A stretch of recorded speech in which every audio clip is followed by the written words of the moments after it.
I'll be honest, my initial idea of success was I'm going to get rich. I'm going to make loads of money. I'm going to get so rich. Man, I'm calling my mum. I'm going self-employed. I'm going to buy a yacht. I'm going to buy a yacht. Ash is going to cook. My brother Ash, he's going to cook for us. It's going to be sick. Within 2 years, realized that I'm chasing the wrong thing here. Yeah. Welcome. I'm your host, Martijn Smeets, mental health trainer for entrepreneurs, and in this podcast, Redefine Success, Unscripted Stories, we'll dive into raw, unfiltered stories of people breaking the mold to inspire you to let go of the societal pressure and norm of success. And if you love what you hear, then drop a review and make sure to check out the Thrive Tribe, a community where personal and professional well-being comes together. Let's dive into it.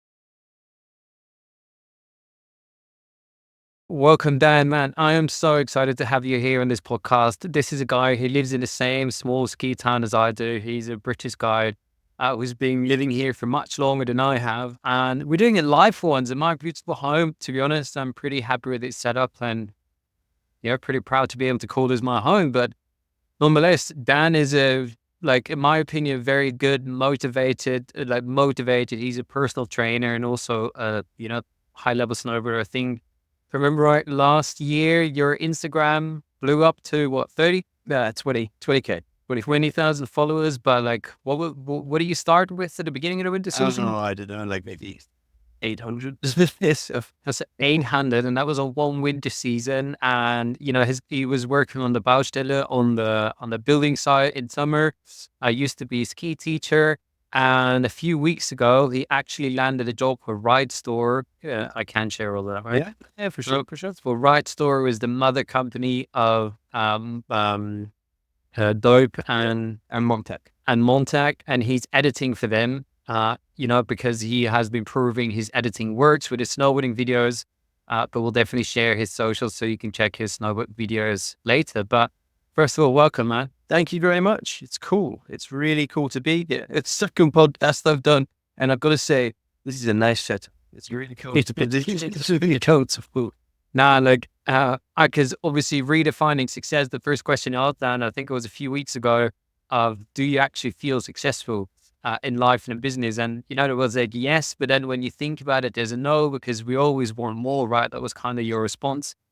And yeah, so let's just dive right into it with asking you, whether you've reached it or not, what is for you your version of success? What does success mean to you personally? Right now, Yeah. I've actually been thinking about my summed up answer to this question. And I would say the getting out of bed happy every day on a daily basis, like being happy to get up and go every day, because you can take that and apply it to so many different lifestyles. And I think so many people do that in different ways. And every one of those people I would define as successful. Now, waking up happy, I think that's definitely a goal for every single person. But what do you need? What do you need in your life to wake up happy every day? Oh, what do I need in my life? Now, that is a good question. Drive. I need to wake up confident and passionate about what I'm doing each day. But I think if I'm waking up, to be honest with you, we can take all of that out of it. And if I'm waking up happy in the mountains, for me, that's a level of happiness that I'm never going to reach through any amount of money or anything like that. So simply living here and having an active lifestyle, living in the surroundings that we do, for me, that's a massive thing. So, I'd say that the surroundings that I have around, a big definition of my own personal success. So, because you say surroundings, and like you also instantly mentioned the happiness that your surroundings give you, would never, money would never be able to give that to you. Mm-hmm. Because, there's men for entrepreneurs, of course, the whole world can listen to this, but money is, of course, for everyone, always a big theme. Definitely people that are stuck in survival mode, they're constantly thinking about where is that money coming from. Yeah. So just to add that to the mix, like, okay, you say your surroundings, how important is money mixed within that whole picture is when it comes to your success? Minimally. Like, to me, like money's a byproduct of being happy. Like I do I do what I'm doing currently, and obviously we'll maybe talk about that in a bit. But like I'm self-employed. I'm running my own business. I'm a happy guy in doing what I'm doing. I'm making money by doing that supports the lifestyle that I'm happy in. So like money isn't a factor of why it's just there because I'm doing what I'm doing to make me. Definitely. Not because like, if you look back, Dan started that as like snowboarding. Obviously, is one of your big passions, not yours. Oh yeah, and then editing that came in, video editing of the snowboarding. But he didn't start off making money with this. This was a passion. Then slowly you started to get some deals, some sponsorships for certain products, and now you're finally landing that job. So, and for lots of people that might be thinking of stepping away from 9 to 5 or taking a step out there.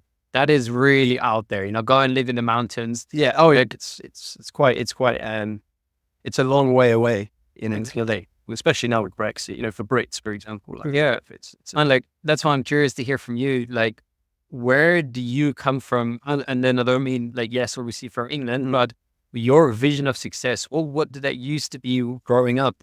And, what was that transition to get to where you are today? That's a difficult thing to answer with regards to growing up, because like when I was growing up, I always wanted to be in the army. So I guess that would have been my definition of success. If you'd asked me as a 13-year-old kid, like, how are you going to be a success when you're 17 years old? And I'll be in the army. And I did that, but that wasn't necessarily a step towards being successful. I think I only ever started thinking about success when I wanted to be self-employed. When I decided that I wanted to, it took a lot of inspiration at the start of COVID, which I imagine a lot of people did. I was very lucky in the situation that I was in because I got to spend a lot of time in my fiance's dad's hotel. And I got to see how he dealt with the situation and see what he was doing to keep his business afloat and constantly coming up with new ideas of how to progress what he was doing. And I saw that and I was like, that's pretty sick. Like not exactly what he was doing, but the fact that he had the freedom to pursue what he thought was a good idea, and then be like, right, I'm going to jump on that and see how that turns out. And then we came back to Austria, and it was only a few months later that I said to Abby, and I was like, I'm thinking about starting a business. And then it sort of progressed from there. At that point, I'll be honest, my initial idea of success was, I'm going to get rich. I'm going to make loads of money. I'm going to get so rich. Man, I'm calling Mum, I'm going self-employed. I'm going to buy a yacht. Ash is going to cook. My brother Ash, he's going to cook for us. It's going to be sick.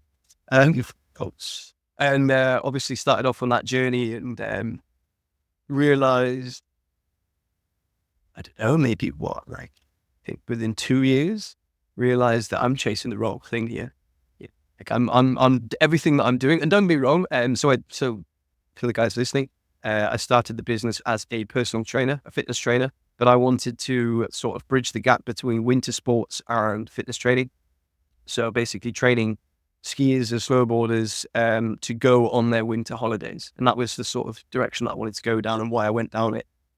Obviously being a personal trainer, needing that 12-month a year employment meant I had to have normal clients, let's call them. So like people I was training in their homes and stuff like that. And I had that. And I realized very quickly this wasn't for me. I didn't have quite the motivation towards those clients that one would need to keep pursuing that career. And then sort of that's what in the end made me sort of take a step back from that. So it's not fair to myself. It's not fair to the clients if I'm not giving them 100% of what they deserve for their hard-earned bucks. I sort of took that step back and sort of had a complete reevaluation of like, what do I actually love to do? And what I loved to do was the winter sports side of that personal training. I mean, snowboarding, that's my main passion.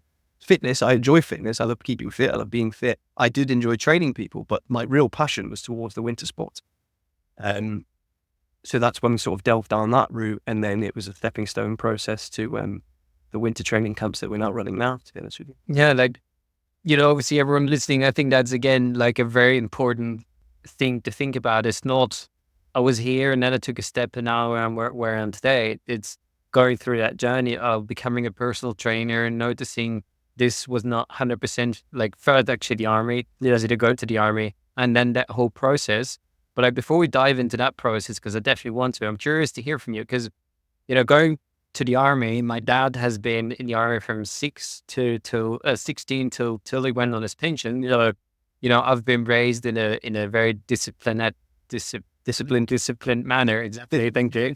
And like, knowing you right now, of course, you're disciplined in your fitness and stuff, but let's say snowboarders have a certain image that is not very disciplined, and you do live that lifestyle of that freedom, not so like strict to certain things, radical dude. Discipline. So I like, could you just explain to us, like, before you went into the army, like in England, in the environment where you grew up, what was success?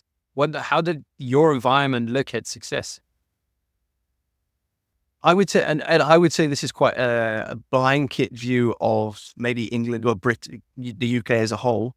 I would say that the bottom line of that is money, because from what we see now and I haven't lived in the UK since I was like 16 years old, but I would say that there's this stigma, this lifestyle in the UK where you can better your life by earning more money, because that means you can get a better house, or you can get more stuff in your house, or a better car. You can get better stuff, and that betters your lifestyle.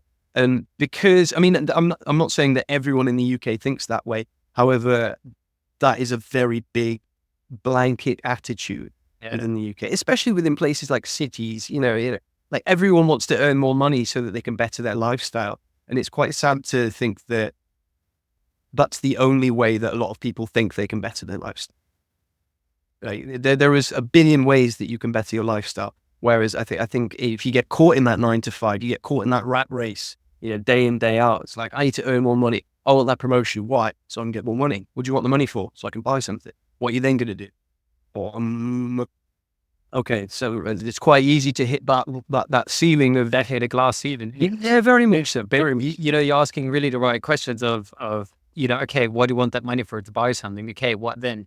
And I think that's a very important thing to think about, because like me being from Belgium, not being very far apart from England, and like the other interviews that we've had so far, most people coming from Western countries, it's all about money, capitalism, the whole materialistic side of things. Because then like that's kind of where you grew up in. Then you went through the army, you wanted to serve. And then like because then you said, what happened for you to say, okay, the army, I'm done with it. I'm going to move to the mountains. Because that is two extremes as well. I'm going to answer that question. However, while you've been asking that question, I've also been thinking, like, just to rewind even more slightly, you asking about my childhood and what defines success. I think one of the reasons I've been able to become the person I am today, even though I've been through the system, the process of like, I need to make money. I think the upbringing that I had from my parents was a big influence on that, thinking back to it now, because my parents were never rich, if you know what I mean. However, we always lived in villages, in like a area surrounded by woods and stuff. And it was like, go and do you, go and have a good time, go and play with what you've got, sort of thing. And that was very much instilled with me as a kid. So sorry, I just didn't regret it for sure. However, what made me leave the army? In a simple phrase, I didn't want to spend the rest of my life taking orders from assholes. The problem for me within the army was there were maybe 2 or 3 different kinds of dudes. There were the people who their career in the army didn't quite go where they wanted it to, so they became these bitter old men. Yeah. There were the people whose career did go where they wanted to, but that never led to their dream, because things went their way, they just stayed in. And then there were the other dudes who just don't really have a clue in life, so they just crack on, so I had friends who they'd been privates for like 20 years. They never got promoted, and I always thought to myself, how are you still here? This is clearly not for you, buddy. And then there's other guys who screaming at you, and you're like, dude, what are you doing with your life? I mean, I'm shitting myself. You're here telling me, screaming at me for X, Y, and Z, whatever it is, but your job is to scream at people on a daily basis. That can't be fulfilling. As much as you might go home and tell yourself that it's fulfilling, and look yourself in the mirror and be like, yeah, told some boys off to and girls, I sort of woke up one morning and I was like, it was just after Christmas leave. Went back in January and I was like, I don't want to do this for the rest of my life. It wasn't necessarily I don't want to do this anymore. It was I don't want to do this for the rest of my life. Yeah. And then that was the realization of, well, I should just get out. Yeah, for sure. And I already had the good part of it already into snowboard, so I was like, yeah. I see that to snowboard in the army. I was very so that's where the connection happens. Oh yeah, cool, amazing. Because that brings me to that next point of okay, you come out of the army. Well, I can imagine you potentially came in a holiday around about seasons. Like whatever happened there specifically, and then you were a ski teacher here first, or snowboard teacher first. Ski and snowboard, yeah. And then like Corona happened. You were at, your fiance is getting married on the 14th of September, whenever you listen to this. So he might be married by now. Exactly. And so you see her dad doing all these things. You say to yourself, I'm going to do a business. But like at the beginning, you mentioned money only plays a minimal role in feeling successful in life. And then you said, I'm going to start my business because I'm going to be rich. I'm going to buy a yacht. Okay, imagine yourself being at that stage now. What happened there for you to let go of that idea of I'm going to be rich, I'm going to buy a yacht, and step more into that idea where you are today? I mean, don't get me wrong. I have the feeling I might have a yacht one day, but that's just because I'm self-confident. But that's not the specific goal in mind. Obviously, like we just said. I would say the point of realization was, and it was a point of realization, through a chain of a few events coming on that happened actually through Abby. Obviously, she worked at the ride store before I did, and she was the one who suggested the idea that we sort of bring this training side that I was doing of the snowboarding to the ride store, to Dope. Fast forward a few months, or a year and a half, call it, say the next season, I'm there on the snow, teaching this snowboard clinic, teaching people freestyle. And all of these people are learning for free.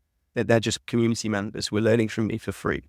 And I'm stood there like, this is the best job in the world.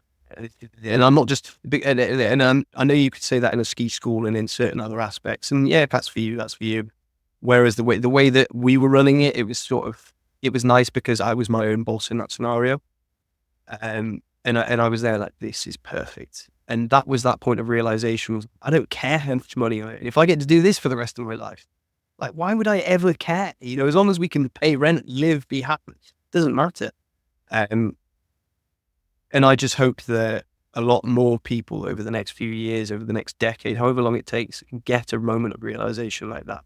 Because I do think it's few and far between people actually getting to do what they love to do as a job. A lot of people try, a lot of people are unable through their circumstances, or unable for reasons X, Y, and Z. However, if you ever even have an inkling of that realization in life where you're like, I would do this for free, you need to pursue that like instantly, because that's where you'll probably make the most money in your life. But as a byproduct of you being so passionate about it, But I like that, how, what you say there as well, because you were in that money mindset of I'm going to be rich, and like, I think still having that in your mind, one name on a yacht, that is still a beautiful idea, but it's with a different thought behind it, and like, you being at Bride Store, you being at Dope, noticing this is what I want to do for the rest of your life, because you said in the beginning, what would mean success for you is waking up happy in the morning. Yeah. And like what I kind of hear now is what is in the bank account is not going to make you happy. It's how you spend your day that is going to make you happy, right? 100%. 100%. Regardless of what you're doing, at the end of that day, chances are your bank balance is going to go up because you've been earning money, whether stacking shelves or doing whatever you're doing. That's not what makes you happy. Like you say, literally, that what you're doing from whether it's 6 o'clock in the morning, 8 o'clock and 9 o'clock, it doesn't matter until the end of the day. That's your day. If you're not happy during that time period, why the hell are you doing it? I know a lot of people don't have the choice, but I think choice is a relative thing. But like, let's not dive into that because I do really believe that people can have a 9-to-5 job, and still be happy and feel successful, because they have a different mentality. 100%. Yeah, 100%. And it's important that we have those people as well, right? But it's also asking yourself the question of what do I want to do with the rest of my day? And is it like, it's going to be very hard feeling successful if you have a job that you actually hate. I think it's about doing something that you're at least okay with or are happy doing. Because what you said as well, you're probably going to make the most money with things that you enjoy, because like anyone who ever bought a service from anyone or knows someone who has a business, but you're not going to buy that product or that service for that service or that product. Probably 80% of the reason why you're buying that specific service, it's because it's from that specific person. Yeah, because everyone, there's at least 10 different things that are very similar to the service so the question is, why are you buying from him? And I think that passion that you talk about Very much so. plays a big part in it. Huge part. And I think, like you say, you're passing on the passion, aren't you? Yeah. Whether it's through teaching or a service or selling, whatever it is, like you say, people are attracted towards personalities or what a personality offers in an atmosphere. And I think that is a big part of what you should do. Yeah. Because like you said, army, ski teacher, well, you're an electrician, and like you worked on the building sites. That was what I did in the army as well as an electrician. Well, there we go. Well, you've done many things along the road. Now you're an editor. What did it take for you to keep on moving through that journey and never feel stuck? Because I can imagine there were some challenges there as well. The dangerous truth: never being satisfied with standing still. Never being satisfied with standing still. Don't get me wrong, like I'm perfectly happy with where I am now. And I intend on doing what I'm now doing, like in the exact things that what I'm doing in winter, what I'm doing in summer, what I'm currently doing. I'm perfectly happy doing that, and I will be happy to stick with that and progress that over the next few years, over the next however long. However, I've already got goals for what I'm doing and what I want to see it become in a few years. Like I don't want to stagnate in my professional life, But I think that's for a lot of people can be a very challenging thing to say, because we're talking about being happy with what we do every day. But then you say, not being satisfied with what you have today. What is that? How do you keep that balance between those two? How do you keep yourself from waking up happy and just being happy with what you do, but also not being satisfied with it to stay stuck and stagnate? That's a good question. The balance between that, I think one feeds the other, in all honesty. I think my happiness and passion for getting out of bed in the morning to do what I'm currently doing, I think that naturally leads to the progress of that. I've always got it in the back of my head, like, where's it going from here? Where's it going from here? Or, what are we going to do towards this to sort of improve it slightly? Because sometimes it's always sometimes it's tiny improvements, sometimes it's massive steps, and it's quite hard to predict when one's going to come. Like this editor job, for example, that was just a big step that came out of nowhere. That's now, it's a career option, really. Would you call it luck that step came? It feels like it. It really bloody feels like it sometimes. So sometimes I do think about things and like, well, hold on a second. If this hadn't happened, then I wouldn't be doing this. And I am a lucky guy. But I find it interesting because I asked that at you, and you say, if I wouldn't have done this, this wouldn't happen, and you're a lucky guy. But didn't you kind of course, there are outside sources that play into this 100%, but didn't you, even if it was unconscious, didn't you prepare yourself for this? Kind of, yes. In a sense, yeah, you're right. The choices that I've made have also sort of pushed me in this direction. You're right. It's hard to draw where the line is there. Like you say, there are so many outside influences without which, like for example, so how I even learned to snowboard in the first place. I turn up to my army camp in Germany, speak to my officer, the officer of our platoon, and I have like a meeting with him. He's like, "Oh, by the way, do you do any winter sports?" And I've been told by one of the guys just the day before, it was like, if they ask you anything, just say yes. So I'm like, I've snowboarded before. I was like, how long? Like, week. He's like, cool, you can go on a race camp for me in 2 weeks' time. The next thing I know, I'm in Chamonix, like doing this race camp, and I could not snow. And the team captain watches me, like he's led me all the clothes, and like the salopets jacket and all that, and a board. and he watches me strap in and try and stand up. He's like, "You've never done this before." Because we're thinking, we bet, quick. Then leaves me alone. I'm like, "Oh no." But yeah, like just little things like that. We like, yes, okay, I kind of made that choice to lie in that situation, to put myself in that situation. But at the same time, you've got to be asked the question. You've got to be asked the right question at the right time, or be put in the right scenario for those things to occur. We have to be put in the right scenario. But I think a really big takeaway that I take from this is, we're presented with opportunities all the freaking time, but very often we don't see it. And it's about, how can I open myself up as much as possible for these opportunities? Like you, for example, I don't think that maybe 5 years ago you were thinking I'm going to be an editor for snowboarding, but it was kind of a progress. And, you were snowboarding, you started to put your snowboarding out there, you started editing, you started making videos about you editing. So, showing your passion for it. Yeah. So in that sense, I personally see, even though, yes, the outside forces are there, but you really made clear to the world, this is what I like to do. Yeah, you're right. There is a certain level of manifestation there. Definitely, you do. Well, like you say, you put out to the world sort of what you want. For example, the people who put out negativity, they never get anything back. Generally speaking. Yeah. Whereas if you put out passion, generally you'll find passion. Yeah. If you put out positivity, people are always nice to you. So you do get that reflection in the world. So I agree with what you're saying there. I do. And the other part that you were saying where I asked how do you keep that balance between stagnating, not being satisfied with stagnation, but also still be happy.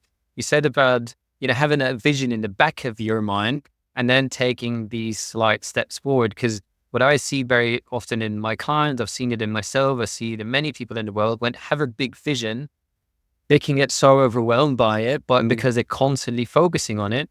But what I hear you say is, yes, I have that big vision, but in my mind, I'm not constantly thinking, I need to get there. But on a daily basis, you're thinking, what can I do today? Yeah, very much so. And it is that, and that's the only way, that's the only way I can enjoy my day and enjoy what I do. I'm like, right, I've got a list of tasks that I've set myself. And that's the beauty, I think, for me personally, being self-employed.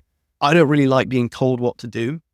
So me telling me to do stuff, it's kind of like an oxymoronic situation where it's like, well, I don't like this. Oh, you've told you to, okay, you're going to do it, and it's on that paper in front of me. And I love writing lists. I'm a big fan of lists. So if I've done it, before I go to bed, I'll be like, right, tomorrow I'm going to do this, and this. It will all get done. And I love that. So you write an evening, a list for the day, just for the day after. I would say 5 days out of 7. Yeah. And not necessarily just on working days. I generally am working every day on something. But that, I think, is a really, really good action step that I do myself as well. To be honest, not every day, but I know if I first off, I have my head and on my computer, there's really big to-do lists. All of these things need to get done, but it's taking that time in the evening, what is for me the best as well, or in the morning, first thing I wake up, very often before, I wanted to say before I go to the toilet, because I'm doing it first. And then I'll take my little book and it'll be like, okay, what am I doing today? Okay, I have this call. I want to get this done. And then I get on with the morning, I do my breakfast, but I know in the back of my mind, I know what I'm going to get done today. Yes. But it keeps that list, that big list contained to this today. And then I'm satisfied. Yeah. And I think when you say not being satisfied with stagnating, but being satisfied with taking those middle steps every day. Absolutely. And if you've made every single one of those steps, you filled that workload that you set yourself, or that whoever set you, you can't not be happy. You can't not be satisfied with what you've done that day to work towards this goal in the back of your head. Exactly. Yeah. Very much. Yeah, and I think that is a very important progress for people to remind themselves of have that in the back of your mind, but don't have that in the front. In the front, only have today, because we only have today. Tomorrow's not here yet. There'll be a bull chasing red, it's exactly. Okay, I had to hear about your story a little bit more, because it is a very interesting story. From army to living in the mountains to now being a freelance editor for a really, it's not a small company, it's a really freaking big company. So I know for I like also going through COVID, being a ski teacher, I know there's some undervalued jobs, underpaid jobs, building side. And I remember you from the back end of it, you really weren't enjoying it anymore. Mm. I know we all go through our mental, emotional challenges. What were like the biggest challenges for you that you were coming across along this journey? Wow, that is a good question. I'd say I think one of the biggest challenges was at certain points, like keeping that drive. Say, for example, on the building sites, obviously, even like through those last years on the building sites, I was working towards becoming self-employed on a first like full-time basis. Ow. I mean, the fits. I would definitely say going through that full-time job and then coming home and still having that drive to push on throughout the evening towards what it is that I'm trying to work towards, which at certain points, I didn't have a clue what that was. I get home and I'd be like, right, I want a business. What do I do? And there's this empty to-do list. I'm trying to think of work to create for myself. And I'm trying to, and trying to continue that drive on a daily basis was very difficult for me, at certain points, especially, when you're on the Baustelle, on the working side from 7 o'clock in the morning till 5 o'clock in the evening, you get home at 6, have some dinner, and your fiance's there on the couch. Oh, I just want to relax. But you just got to push that situation. And luckily, I did have enough push to work through it. But So, like, you talk about that push, about that drive, and like I know sometimes in those moments it's not easy. I think every entrepreneur knows that sometimes it's not easy to motivate yourself to find that discipline. What did you do, or what were the things that helped you to, seeing your fiance on the couch and be physically being tired, but still saying to yourself, "I'm going to do this now." Good question. One thing was her telling me to get back up. You think fish? No, genuinely, I think in the end, I would actually have, once again, I would have a list written out. And it wouldn't be a long list. It would just be somewhere I'd have it written down, and it'd be a case of like at the end of the day, or from 7 till 10. And a really good example of this is when I was doing my personal trainer course, because I was working full-time on a building site, and I was trying to develop whatever the company was going to become, Greenway, like the initial workings of Greenway Fitness. And I was studying to do in my personal trainer course in a foreign language. So I was coming home from the building site, and I was like, right, so from 7 o'clock till 10 o'clock tonight, I'm going to study, and I'm just going to study. And Abby, bless her, like five evenings a week, she knew I was going to come home. She'd be like, hi, it's for dinner. See you in a few hours. See you. And then that was that, and having that written down, and knowing that, I don't know how to answer this question, to be honest with you. I definitely had it written down, but off the top of my head, I couldn't say what kept me pushing at that point. I guess I'd set myself a task, and I didn't want to fuck it up. Yeah, I didn't want to screw it up. No, I think it's like, were you saying like self-discipline is there as well? I think it's just a certain level of natural self-discipline. Yeah, because I can definitely imagine like coming out of the military, you'd learn a certain level of discipline there as well. But also like the thing that he said, we're being very clear on what you're going to do, not just because it's very easy to be busy but not do anything. Oh man, it's the worst thing in the world. You've done that before. I never know. I ain't sitting. What have you got to do? I've got so much stuff to do. What have you done today? Nothing. I'm kidding. And like, I know I've been there so many times of like jumping behind my laptop and like, okay, I'm going to do so much good, productive, efficient work. And then 2 hours later, what did I do? Yeah. So there's that self-discipline. It's being clear on what you want to do. But you also mentioned Abby, your fiance, standing behind you. And like in this whole journey, how big of a role did even if it's not your fiance, just having someone a massive role from start to finish. And I say start to finish, it's not finished yet. It's a continuous thing. And that's why she's going to be my wife.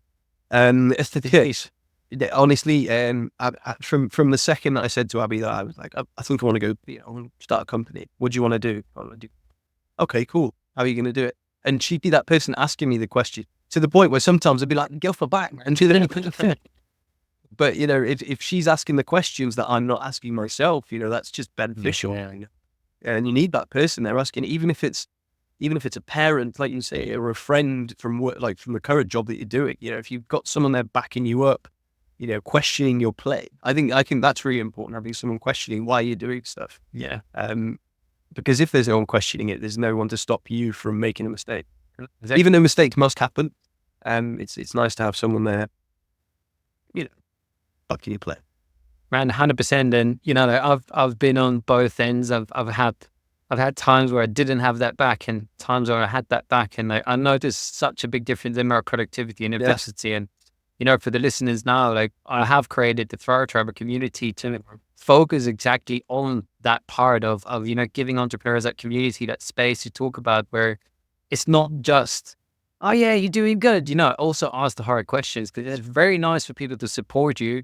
But just saying, you're going to do good. Yeah, keep going. Yes, it helps. But it's what you say. It's asking those harder questions. And something like, you know, when you think, Abby, get off my back, that means she's doing a real good thing. Oh, she's asked the perfect question. Yeah. If I have to turn around and be like, look, if I get defensive, she's asked the right question. And, you know, that is something we try to strive through in the startup. So if that's something you're interested in, then make sure to check that link in the description.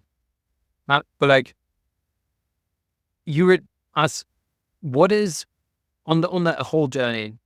How many times have you actually thought about giving up? About saying, fuck all of this? I don't know how many people have told this, but so when I first started the company, the biggest initial investment was towards the website. I made that investment on an evening.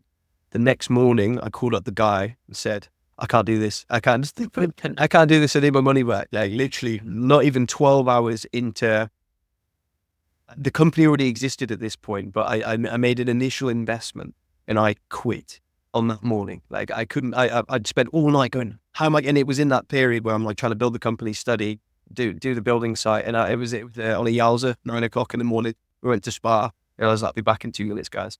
And I go call him on the phone. I'm like, mate, I can't do this. I actually can't do this. And he basically was like, you know, STFU, you know, like you can do this. Time to put your big boy pants on. You made this decision. I'll give you your money back. It's no problem. We'll quit right now. But you don't want to do that, you know. And he basically talked me out of it. And that was the first time that I quit. And I was, once again, I'd say very lucky that he told me out of it, because he didn't have to. Since then, I don't know about quitting. I would say redesigning, and maybe once or twice, maybe 3 times. Redesigning what I envisioned for myself. I always talk about the company. I'm a one-guy company, and therefore it's me. You know, it's like it sounds quite, you know, self-involved, but you know, it is when you're a sole entrepreneur in a company. That's the way it works. So like the way that I sort of redefined the way that I want my company to direct itself, I'd say we've done that maybe 3 times. I said it just that who's we? Me. Everything is. But I don't know about quitting. I'd say quitting definitely the one time, but it was a big quit. Like it was. Honestly, I was ready to be like, I like the building site again. I'm not done. I'm not cut out for this stress stuff. But I think that's, you know, I can take for myself, man. I've thought about saying, fuck all of this shit. Every month, really. And I'm not going to say, you know, I call someone and canceling everything. Then I wake up, you know, maybe more the thought of why I'm actually why I'm doing this to myself. That's something. Yeah, that's a question I've asked myself.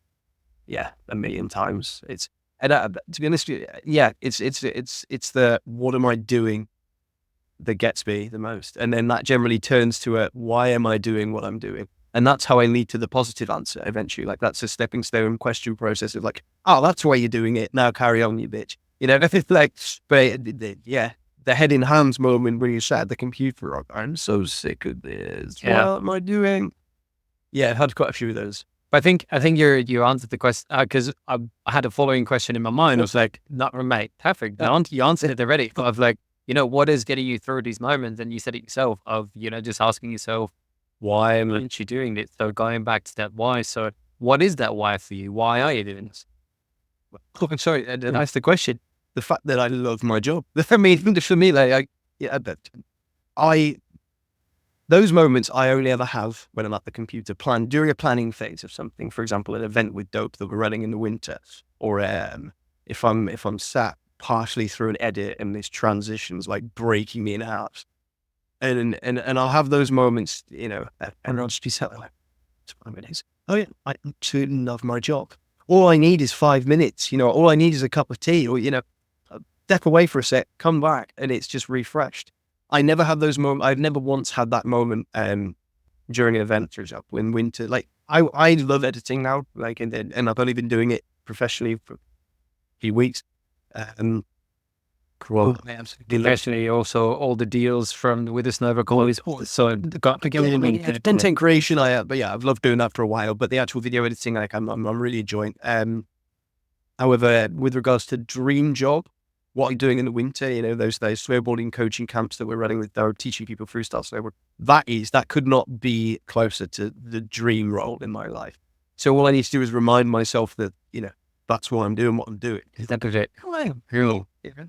Yeah, but also, like, to emphasize on that as well is, if you're in that moment of like, why am I doing this?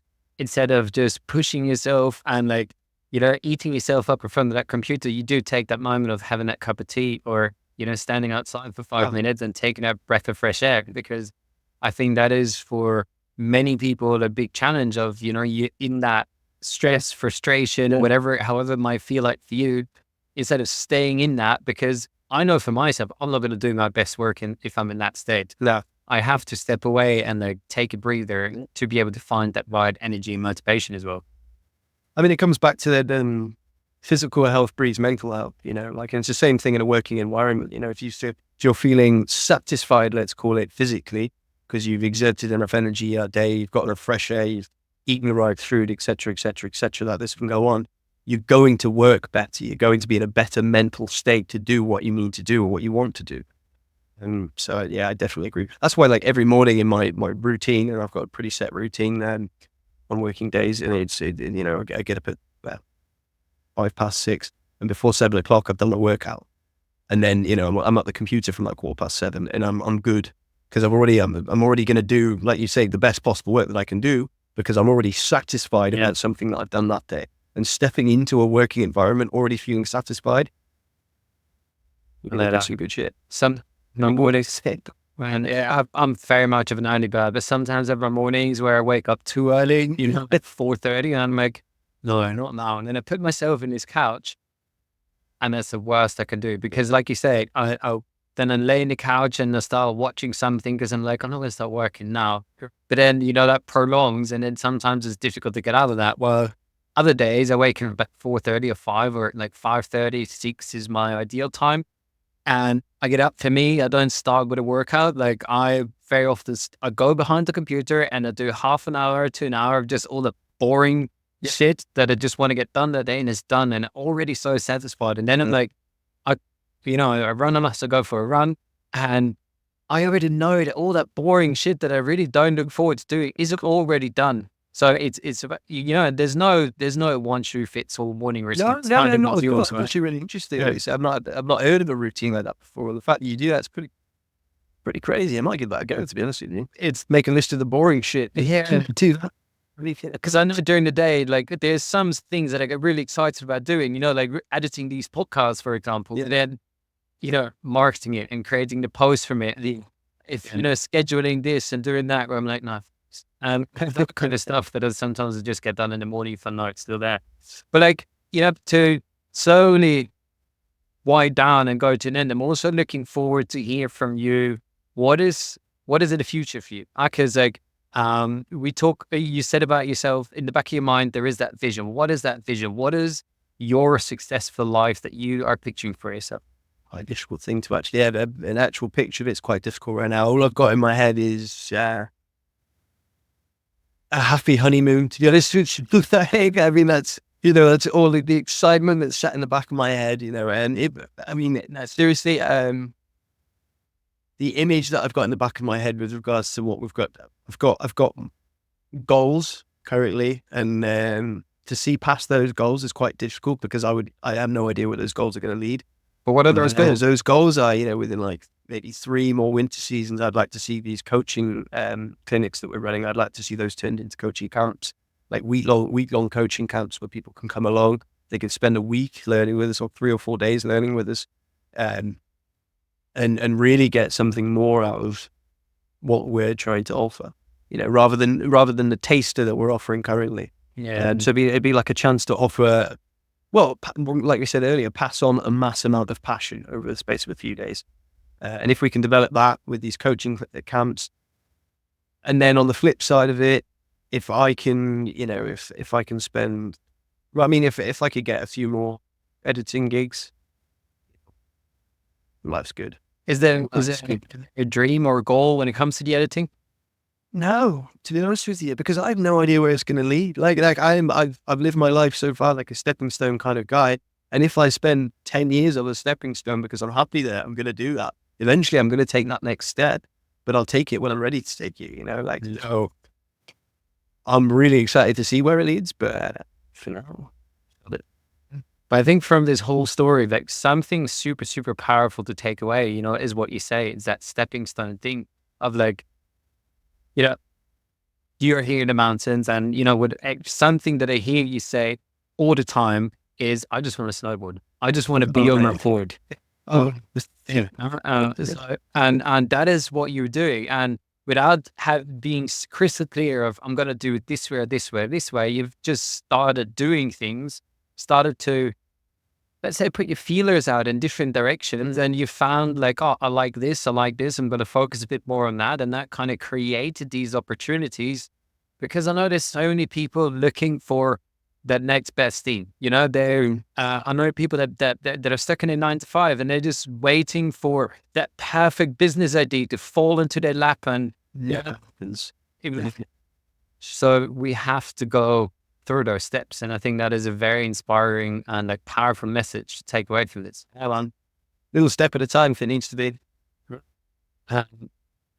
Sometimes a very little step. For you, how was it for you for the first time to, because now obviously many people look at your videos, like 30,000 followers, you have like things that actually went viral properly. How was it for you recording that first video and posting that first video? Do you still remember that? Wow. I wish I could. To be honest with you. I can remember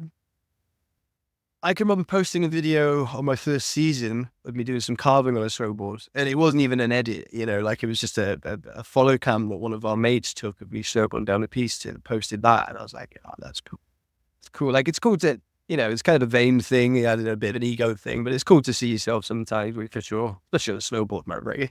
It's not just that. It's also a good way of reflecting at yourself and see what can I do better. I mean, I watch that now and I'm like, you could not snowboard for shit.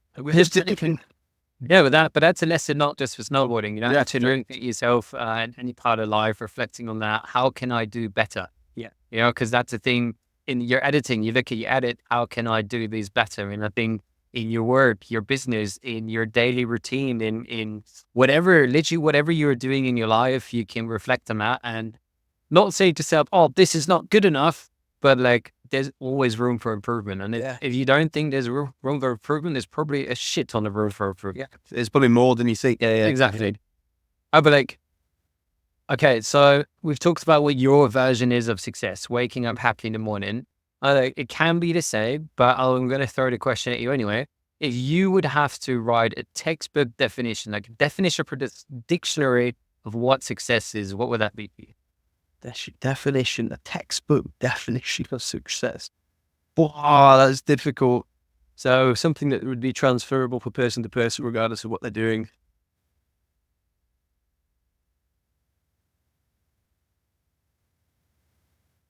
I would say living a lifestyle that allows you to wake up passionate and go to bed satisfied.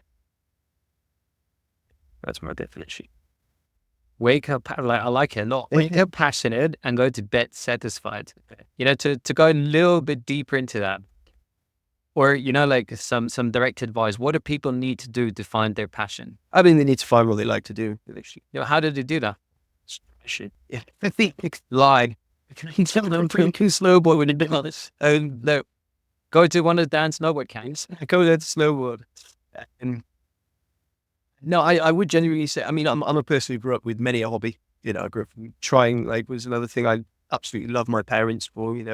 They couldn't afford to send me to clubs, like all these like crazy clubs and stuff like that. But they if I wanted to try something out, they were always like, yeah, cool, go try it. And through that, I learned that I have many a passion and many a hobby. And so it was quite easy for me to sort of stumble across routes where I was like, oh, I'd like to do that. I'll maybe do that for a bit. Oh, let's do that. And some people, I know it's not that easy. A lot of people struggle to have the confidence to go and do that. Make friends with people who have similar interests as you, because they'll push you into doing stuff that you'd otherwise never do. But otherwise, you just need to try stuff, try and do stuff. It doesn't matter what it is. If you hate it, you hate it. But I think, because like I said before, there's many people that are waiting for their passion to fall into their laps. It's not going to happen because we will never know if it's a passion if we never experience it. And yes, like very often, even after the first or the second time, it's not going to become your passion because you're still in that like initiation phase kind of, right? But I think, what you said, like something that I'd say to my client, like depending on your necessity for it, but like think about it every week or once a month, try something new, whether it's painting, whether it's drawing or going for a walk by yourself, going to the cinema by yourself, doing a certain sport, go skateboarding, whatever it may be, really doesn't matter. Do some macrame, but just try and think of one new thing on a regular basis. Actually, like plan out a day every week or every month for yourself. This week, now I'm going to do something new. And if you like it, stick with it for a little bit. Do it a couple more times. Yeah. And then, like you said, if you hate it, you end it and you stop with it. You never have to do it again, but at least you tried it. And I think that's like a very big and important takeaway there. No, I think so. I think there's a quote from Ian McKellen. Now, this is not the quote because I remember exactly what he said. He was talking to a bunch of uni students and he was like, you need to go out and practice literature, poetry, reading, singing, dancing, acting. It doesn't matter what it does. Do something, not with the idea of being successful from it, not with the idea of, becoming rich or famous or any of that, so that you can practice the art of becoming. So you can practice the art of learning who you are as a person and where your passion comes from. And I love that quote, man. It's a really cool quote. Like I say, that's not the quote. But yeah, it's definitely one worth Googling. I listened to that and I was like, whoa. Yeah, but the message in it is super powerful. And we will never be able to become, when I think about becoming, I think about becoming more than we already are. You're good enough as we are. Potential is limitless, so there's always, so we can only become that by doing. So 2 more questions for you, Dan. Go for it. Imagine if there's someone that is, let me think of a specific situation. You moved country, right? Okay, so there's someone who is unhappy in their own country, unhappy in their job, and they're looking for a spark in life, that is going to inspire change. What is an advice that you would give to that kind of person? So someone who's completely unhappy in their environment, essentially, and they're looking for a spark, looking for a change. Difficult. I would definitely say, what would I say to that person? Because you use the example, obviously, me moving to Austria. I only moved to Austria to chase what passion I already had. I didn't move to Austria to try and find something, And even if it doesn't have to be moving the country, right? The environment can be many things. It doesn't have to be the country. I would say start by changing something small. If you're if you're completely unhappy in your environment, completely happy in your atmosphere, your job, your country, family, friends, I don't know, whatever. Start by changing something small, whether it's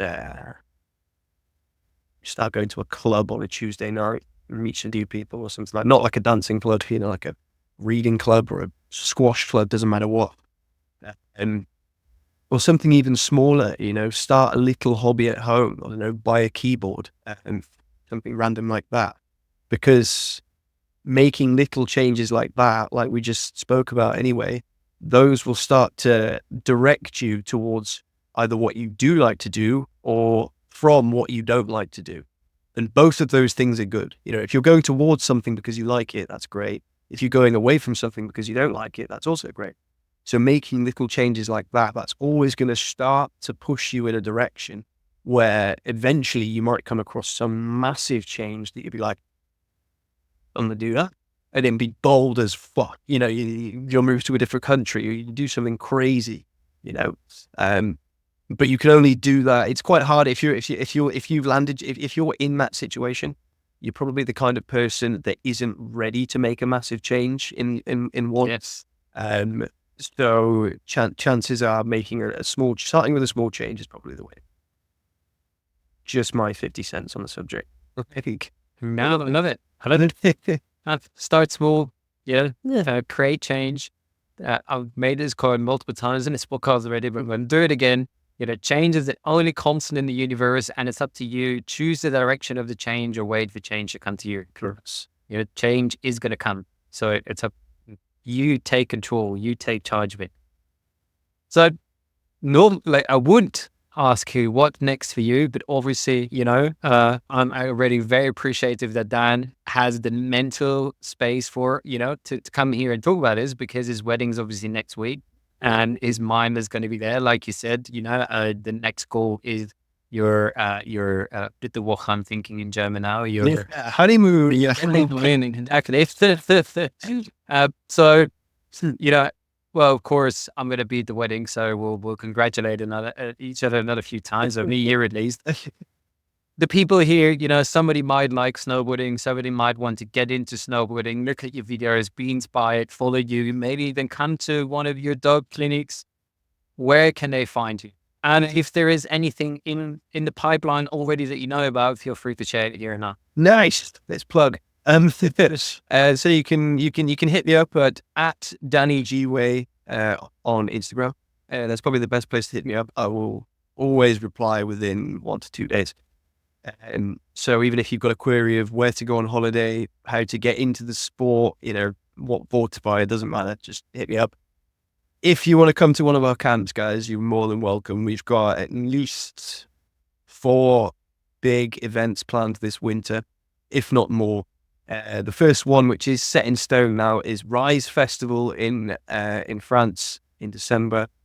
Can't remember the dates, to be honest with you, the top of my head, which is really bad. But look up Rise Festival on Google, and if you can get yourself there, we are running a completely free snowboard clinic for 2 days. 2 days. And then we've got a rail jam straight afterwards with some of our Dope's pro athletes. So you can be able to ride with some of them at the same time. Sick. So if you had this, you want to have a day riding with Dan, and I'm sure the events will probably come into your story or your post. Oh yeah, sure. Yeah, I'm going to be sharing it. Exactly. So just, go to the link in the description. If you didn't get it, his Instagram will be in there. And then I just really want to thank you for taking the time for being here, my man. No problem at all, dude. Thank you, man. I hope you enjoyed this conversation. Ciao.